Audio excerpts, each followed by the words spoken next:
Good morning, WVAR. February job numbers increase. The governor announces that businesses may go back to 100% occupancy with stipulations. Lots of action in the legislature, and the state sales tax on professional services is back. I'm Ray Joseph, CEO of the West Virginia Association of Realtors, and this is your Monday Minute for Monday, March 8th, 2021.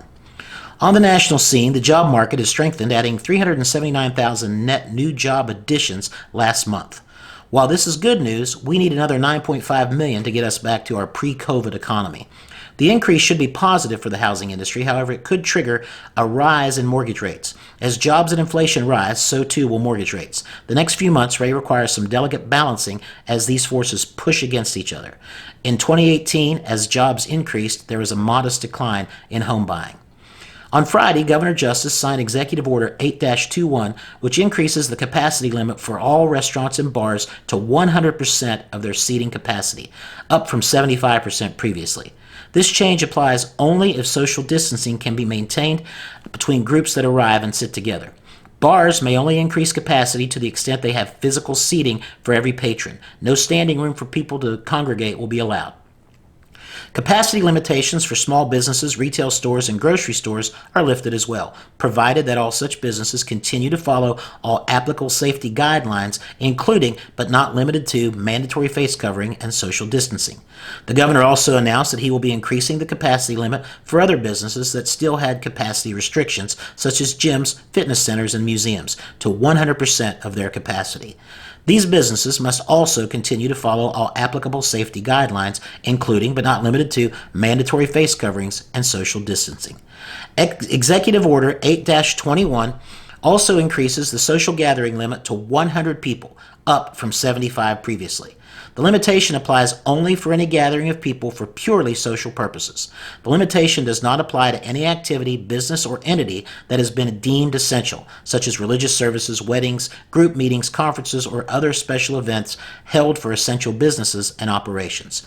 This change was effective at midnight Friday. Those partaking in such purely social gatherings must continue to social distance, wear face coverings, and follow all other applicable safety guidelines.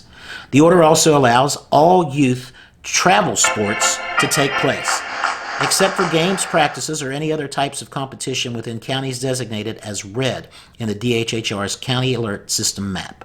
This restriction on red counties does not apply to teams that play in defined, relatively small geographic areas, such as within a single county or a few counties in the state of West Virginia. Those participating in such youth travel sports must continue to follow all applicable safety guidelines. This change, too, was made effective Friday at midnight. On the legislative scene, Senate Bill 475, requiring Chapter 30 boards to get approval from the legislature for their budgets, a bill we oppose, was put into a study commission. And House Bill 2007, easing professional licensing requirements on out-of-state licensees that declare they intend to move to West Virginia, is on the agenda in Senate Government Org either tomorrow or Thursday. This is another bill we oppose. While we welcome new residents in West Virginia and want them to be able to maintain their livelihood, this particular bill encompasses over 50 professions and well over 100,000 licensed West Virginia professionals, and one size does not fit all. We must make sure any such bill requires they meet our standards and actually move to the state. And everyone knows the governor's income tax phase-out proposal has hit the streets. Look for more details this week as we continue to analyze the far-reaching impact on the state housing market. We can tell you as it stands right now, if passed, West Virginia would be number one in something new, the highest sales tax in the nation. Stay tuned. Happy birthday this week to Brian Hastings, Dawn Slick, Stephanie Romano, Phyllis Swain, Tracy Ramsey, Christina Parrish, Judy Morris, Elisa Jackson, Diana Eversole, Patrick Lucas, Tina Pepper, Deborah Saunders, and any other members out there I may have missed. Late breaking news, a cheese factory in France has exploded. There's nothing left but debris.